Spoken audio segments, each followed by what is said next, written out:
If you do what you have always done, you will get what you have always gotten।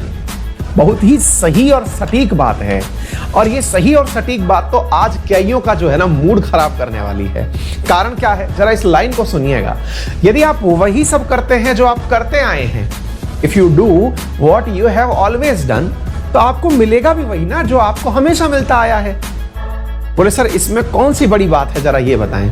भाई इसमें बहुत बड़ी बात है। यदि आप जैसे पढ़ रहे थे, आप जिस तरह से पढ़ रहे थे वैसे ही आज भी पढ़ रहे हैं, और आपने आज यदि ये सोच लिया कि मैंने टारगेट तो बड़ा बना लिया है लेकिन मैंने मेरे तरीकों में परिवर्तन नहीं किया है, तो यकीन मानिए सर कि आपके रिजल्ट्स में भी परिवर्तन नहीं आएगा।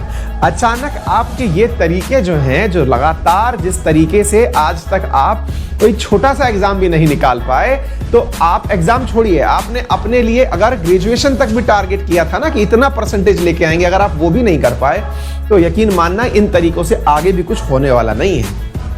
अर्थात आपको सोचना पड़ेगा कि किस चीज को प्राप्त करने के लिए कितनी मेहनत रिक्वायर्ड है।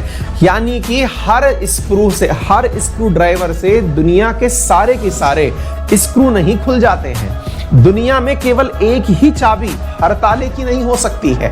आप जिस एग्जाम की तैयारी कर रहे हैं उस एग्जाम के लिए अपने प्रकार की एक स्किल रिक्वायर्ड होती है। अगर आप एसएससी की तैयारी कर रहे हैं तो निश्चित ही आपका 4 विषयों पर पकड़ बहुत अच्छी होनी चाहिए। मैथ, रीजनिंग, इंग्लिश, जीके, इनकी पकड़ बहुत अच्छी होनी चाहिए। यदि आप यूपीएससी की तैयारी कर रहे हैं तो आपकी पकड़ करंट इश्यूज पर और जीके पर बहुत अच्छी होनी चाहिए। यानी कि हर सब्जेक्ट के अंदर, अगर आप किसी स्टेट पीसीएस की तैयारी कर रहे हैं तो आपकी स्टेट के विषयों पर पकड़ बहुत अच्छी होनी चाहिए। यानी कि केवल एक प्रक्रिया से सारे एग्जाम नहीं निकलते, लेकिन हम लोग ऐसा जरूर करते हैं। हम क्या करते हैं, तब हम लोग तैयारी एक एग्जाम की करते हैं, फॉर्म 10 एग्जाम का भरते हैं, और हम ये कहते हैं लगभग एक जैसा ही तो है सर। भाई साहब यही वो गुस्ताखी है जिसकी वजह से एग्जाम निकलते नहीं हैं। हम तैयारी एक एग्जाम की कर रहे होते हैं, फॉर्म जितने भी आ रखे हैं, मतलब आप एसएससी की तैयारी कर रहे हैं, पता चले कि आप बैंकिंग का भी फॉर्म डाले हुए हैं, आप यूपीएससी का भी फॉर्म डाल ही दिए कि चलो खुशी तो मिलेगी कि देख के तो आए थे कैसा होता है। राज्य में स्टेट पीसीएस का निकला तो भैया हमारे पड़ोस वाले बने थे थोड़े दिन पहले, चलिए ये भी वाला फॉर्म भर देते हैं। फॉर्म सब भरने हैं आपको। एग्जाम में जितने भी फॉर्म की संख्या दिखती है ना, वो असल में रियल नहीं होती है। बहुत सारे लोग आप जैसे भी तो होते हैं जो फॉर्म भरे होते हैं, जो इसीलिए फॉर्म भर दिए कि देख के आएंगे पेपर कैसा होता है। और भैया इन देखने वालों की बातें जब एग्जाम सेंटर के बाहर सुनोगे, भाई साहब आपको शर्म आ जाएगी खुद पर कि हमने इतनी मेहनत क्या ऐसे ही मतलब भजिया छीलने के लिए की थी का।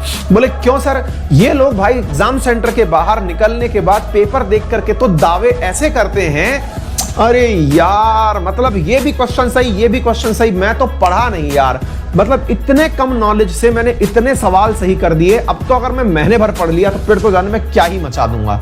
इनका कॉन्फिडेंस भी अलग लेवल का होता है, लेकिन साथियों ये कॉन्फिडेंस कभी भी सिलेक्शन नहीं करवाता है। जो व्यक्ति एक ही बार में हर तरह का काम करने की कोशिश कर रहा है वो कभी सक्सेसफुल नहीं होता।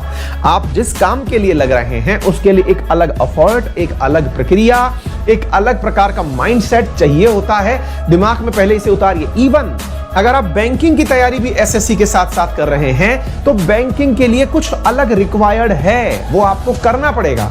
एक आपको इंग्लिश में अलग से एक्सीलेंसी चाहिए होगी, आप बैंकिंग में तभी एक्सीड कर पाएंगे। हर चीज की अपनी एक खासियत है, तो कृपया इसे ध्यान में रखें, है ना। हम लोग अपने आप को साधारण व्यक्ति मानते हुए व्यवहार करें कि हमें हर कुछ नहीं आ सकता। मतलब हम लोग दुग्गल जी नहीं हो सकते कि डॉक्टर भी हम ही हैं, इंजीनियर भी हम ही हैं, डॉक्टर प्रोफेसर साहब भी हम ही हैं, सब कुछ हम नहीं हो सकते, है ना। तो थोड़ा सा व्यवहारिक रूप से सोचें और काम कर सकते हैं, ठीक है।